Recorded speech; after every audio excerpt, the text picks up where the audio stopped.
name is Beatrice Schultes. I work with the Conference of NGOs in relation with the UN, but I'm also a representative of indigenous peoples.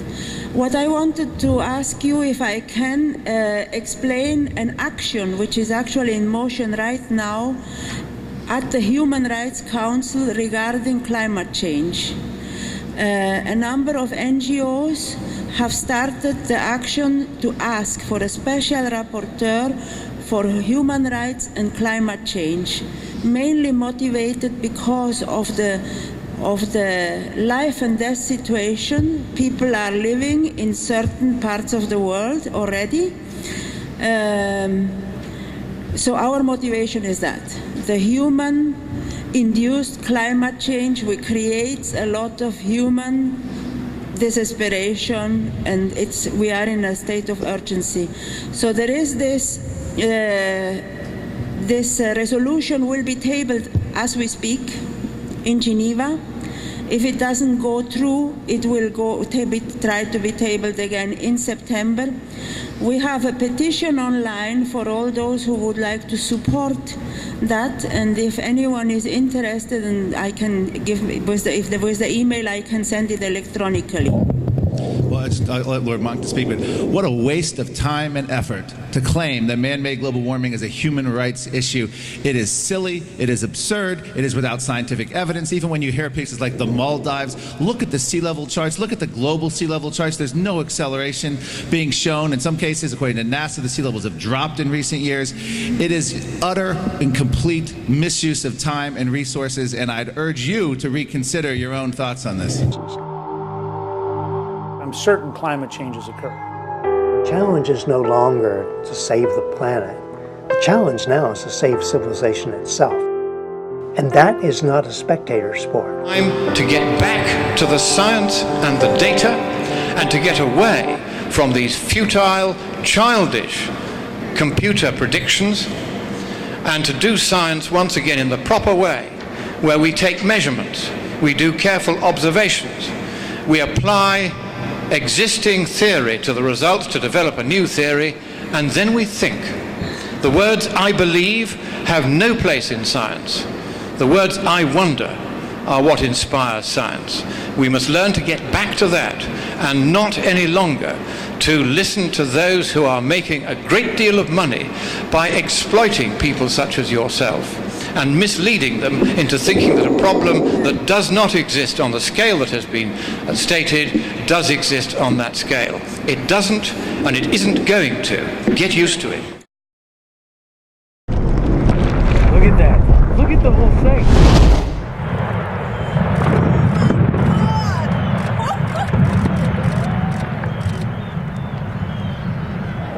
And people always say, oh, I post the emails. I mean, give me a break. Publicly available emails. I just posted an email I got that was quasi-threatening. And people do these all the time when you're taking a controversial issue. People should be thanking me for posting the email addresses of scientists. Do you think there's been an attempt to intimidate? You know, people have published your email and more or less encouraged abuse and you know, things directed at you. I think that there is no question that much of this is intended to intimidate. And I think there's an extra dimension, because as a woman, most of the attacks that I'm receiving are from men. And so that has a very different dynamic to it that honestly can feel very threatening and intimidating sometimes. So if you are wrong, then the implications for the planet are utterly catastrophic. In other words, if you and the climate change... Well, let me finish. If the anti-climate change brigade win the argument and nothing is done because you convince people nothing needs to be done, and you're wrong, then in 100, 200 years will have caused devastation for the planet that will then be irretrievable. If, however, you are right in what you say, and this is unnecessary and overreaction and so on, what you're seeing is a bit of economic hardship in the short term to deal with what may not be as big a problem as you think it is. Why it's the wrong argument? Because every proposal ever done, including the United Nations Kyoto Protocol, would not even detectably impact the temperatures, assuming you buy into their science. That's what it means. if policymakers are careless or reckless, or they pursue political agendas without regard to the cost, sometimes for people in faraway lands of whom we know too little. People who depend utterly upon us to get these decisions right. The responsibility of policymakers, therefore, is an honourable but also an onerous one. It is for us to get these decisions right, and that is why I am here today, because I want now to talk through with you how we get the science and the economics of this global warming scare right for good and all, so that those few of you who still at the moment think we do have a problem, and I entirely respect your opinion and understand where you're coming from in view of the way the media and the politicians and quite a few scientists have misled you. Right. Look, I'm not a denier. I don't doubt that climate change exists. I live in an Arctic state. As governor traveling around the coastline, especially up in the Arctic, you can see changes based on this cyclical pattern of climate and weather are always changing. We can see the effects of changing weather patterns, not only on the coastline, elsewhere on land, but no one has proven that these changes are caused by anything done by human beings via greenhouse gases.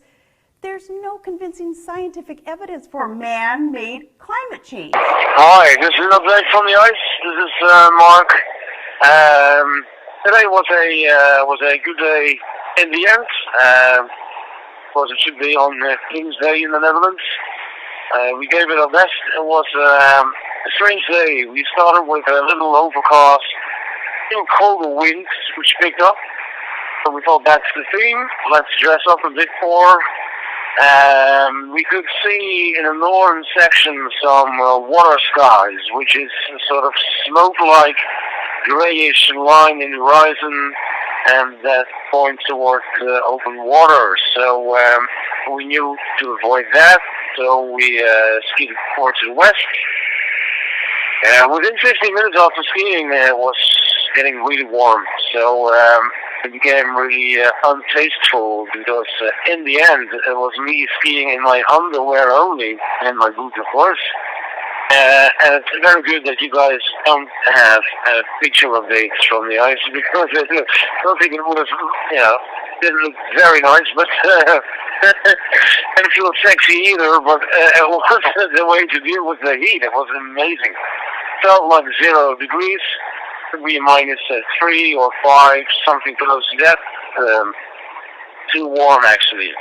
And we made some good progress, and actually we're nearing into the coast of Bathurst to Pain Point, to be more precise. Tomorrow we might just go ahead a bit further north before hitting the coast, because we think we see thin ice in front of us, which is quite interesting. That's quite smooth, but thin ice, as the word says, and we're going to research some more of that if we can. So, today was a good day. We're totally exhausted, and ready for the sleeping bag, actually. Some more hot chocolate, and we'll call it a day. Thank you. Bye-bye. Hi everybody, it's Philip calling in from the ice. Well, this morning, we had a bit of a slow start. Maybe the feeling as the Monday after we had a good weekend, a heavy weekend. So that's exactly what we both had also. Slowly waking up, enjoying breakfast, and after a small hour delay, we went on the road. But the visibility was quite okay, good. A bit of whiteouts, got quite some clouds.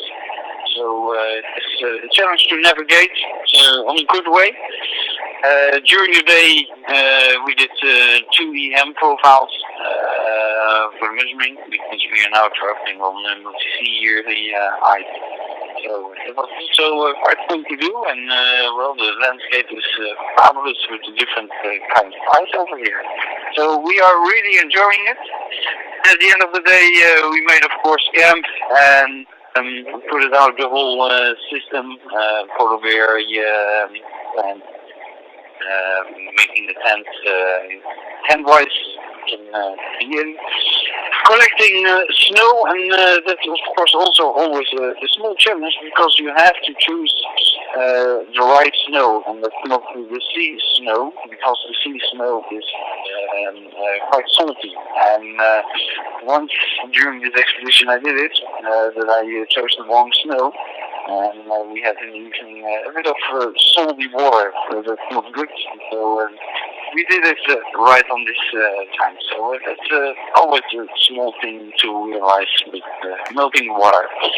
Well, we are doing now hot chocolate and soon a warm meal. I hope everything goes fine over there, and keep you posted. Thank you. Bye bye.